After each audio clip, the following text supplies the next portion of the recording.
Uh, Luak me Mega FM. Luak mati actually Parliament. Luak me actually Justice. Ki fora mukene me weng maurumwa. Achu ko diku ni kitwan chuin mo igulu city. Ukwa machalo mea. Kumbiru tiyo chiena ukelo. Ni wan machalo councilors ma ngwen mier ki chul wa weng pian wana ye watika kelu lok maduong mi kwanyo en ki kom. Ana no chi mo diku ni makar ki bot councilors makara bero. Ni alimu. Ini winyu lok ni chiena mier ki chi gam ki office pala mego mo ki luoni gift be. Ana wa chiena mingo.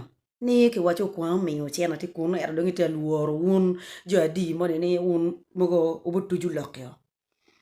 Ana wa anong pa niang loka chiena ne. Chiena ki wai ki timi ngo. Ni ki wai chiena ne mi karama ni ki wai ni mo mea tika miyo ne mea mia. Now, kwa weka chiri. Wana la ropa je wati wan piera ngwen wia chiel. Ikom piera ngwen wia chiel le. An machalo tangalu. Kwa nyao ki kenjo imier miyo yit gi chiena. Nono Dennis me ari aga kwa nyo. Agema Wilson mi lalia kwa nyo. Lake Gladys mi pagea la ro kwa nyo. Wan popo gamo chini uyo machalo speaker mi la ropa je. Popo gamo chini ni. So, kay mere accountability una beri ni koi kwa nying juma kwa nyo. Ina tamu ni ngo. Ni ini charo gulu city. Ina tamu ni an ma libo ni ana gama li miya ngwen. Pa yino kwa. O kwa pay time wiwa. Dok ming mo ane andi chwalo chiena chimpa dano kwa wek ming mo wek chwalo chiena i chimpa ana limo chamne. Ini yange mo. Amun councilors mo ti gamo chiena ni gamu wabi no weekend gang.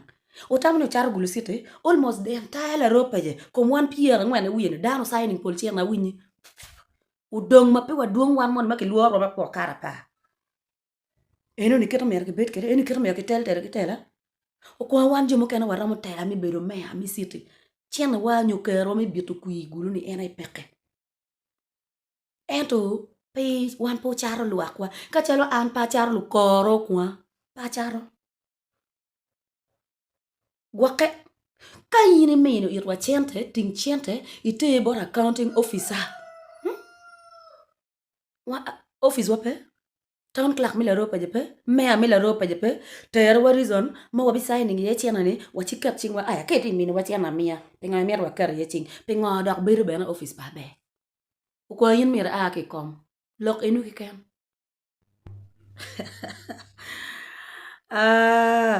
Unu cho di ning.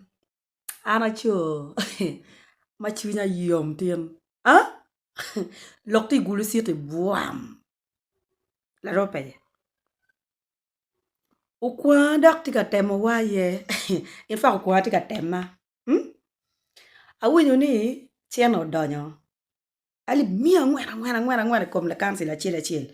Me division councilors. More councilors ma ngwen. Lok mi sensors mi gulu siete okelo wiyo. Mea machalo kwa tamani wan ma pengi. Pian pe wachiamu wek wate a yele. Ukwa wek a chiri. Te mingi uka weng. Eno pe ubot wan. Tutwale ano tangalu. Ali miya ngwen. Ukwa ki kom. Ini bribing wan. Aya, ime wachi ana metimu. Ini beri kom waka don ko bechani bina ngwen. Abi yin pe yemina wali batile. Pe ngotin madungi miyo kwenye ki komme. Ni chiena ki chiet ki signing ki office pa wana bo abe gifta. Nge chana nge oni abe gifta tika bino machalo mea mamero kwanyo team ki kom. Dok ena tika gamu chiena mi bribe ki boru kwa mi chulu councilors. Man no wati chiera ketela ngo tika dong wadongo team kardo. Ukwa weka chiri. Anene biru ka chwalo chiena chimpa down anene pa horbo Susana chana chwalo. Ming mo weka otemo chwalo chiena chima una beri ni. Ukwa abi choko lukoro lo mi binu kedgi ofisi mi teto tian ngo weka chwala chiena. Kwan ano ki mingini an machala ling. Kwan honorable Nono Dennis ki mingini. Kwanya Gema Wilson ki mingini. Kwanya oti mea ki mingini. Kwanya speaker mila ropa jo ki mingini. Chwal bro pi bot councilors ma bitch. One be pe luak, one po be pe chena. Some of us we own properties within this Gulu city. What me and when is what? Huh? Kere na mer me million pa. Watiki accounting officer mila ropeche. Watiki town clerk mila ropeche. Kay mero me yo it wa chena te chena office and you tell us the reason why you giving us money. You mean what yan machali yanga?